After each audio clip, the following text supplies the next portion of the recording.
We got our 2025 4Runner behind us. We're going to be throwing on our original Prinsu Rack on it, and it's a non-drill one, so it should go pretty quick.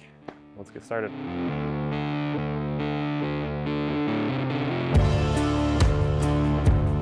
All right, guys, we're going to start off by laying everything out on the floor. That way we can make sure we have everything.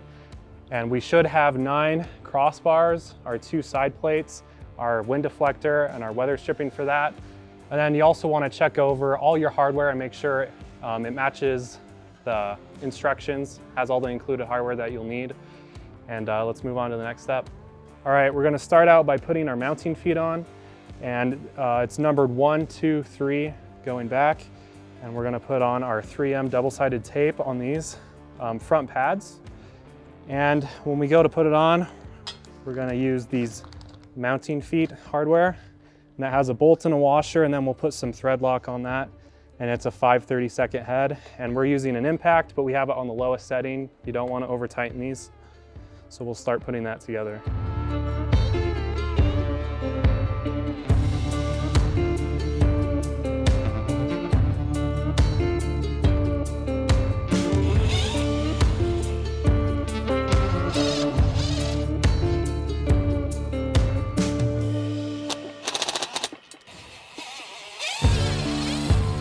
All right, before we put on the crossbars, we're going to take the main rails and bring them over and set them on here. And the front pad, you're gonna have to cut this roof trim for that pad to actually sit on the vehicle. First, we're gonna take off the stock rack. And to do that, you gotta take off these plastic covers first to get to the hardware underneath. And that you pry up on the sides and then pull up on the front. And you gotta use some force, but they should pop off.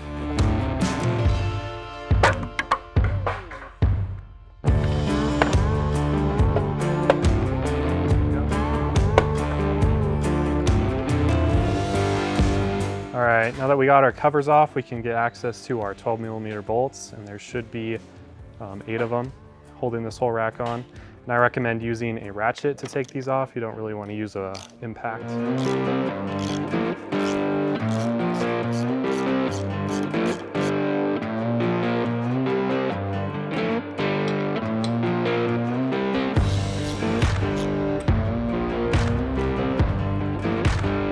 All right, before we put our roof rail up, we're gonna put on our 2 rubber washers and then our spacers on top of that.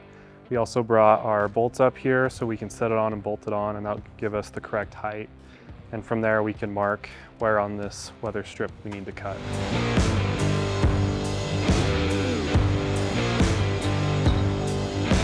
All right, when we mark these, we're gonna give ourselves a little bit of room, so 1/4 inch, 1/2 inch, front and back. And then we'll pull this rail off, and then we can pull this strip up and then cut it with some wire cutters or whatever you have on hand.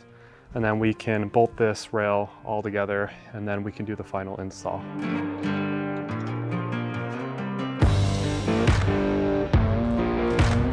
All right, before we take this weather stripping off and cut it, we also marked the back. So when this section is cut out, we can get this in the exact same spot as it was before.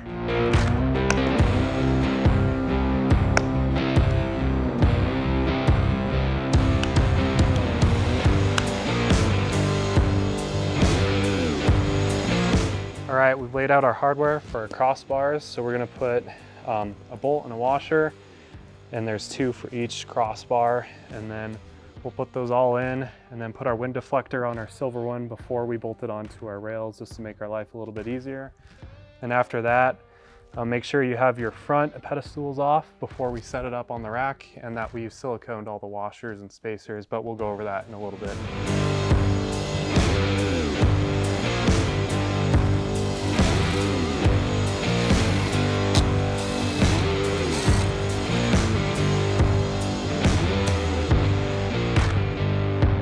All right, we're gonna bolt on our wind deflector to our crossbar off of the roof rack just to make our life a little bit easier. So we have our T-nuts, and then we can just slide these in on our crossbar. And then I like to use a screwdriver to just move them down and line them up. And then we can take our shorter bolts, and these are also 5/32, and we'll put some of that thread locker on it and bolt this down.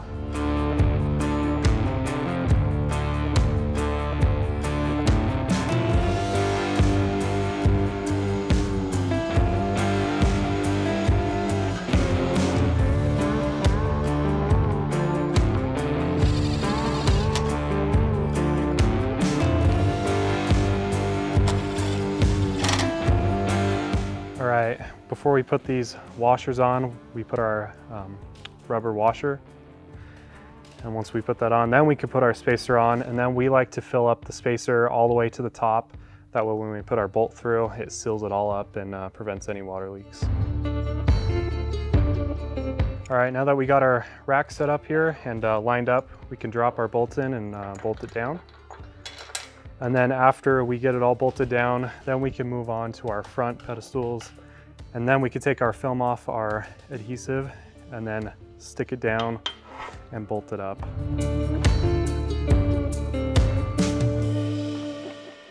That way.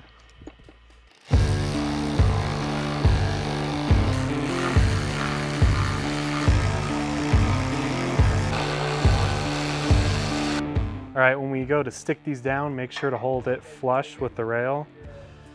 And then you can line it up, stick it down, and then we can bolt it on.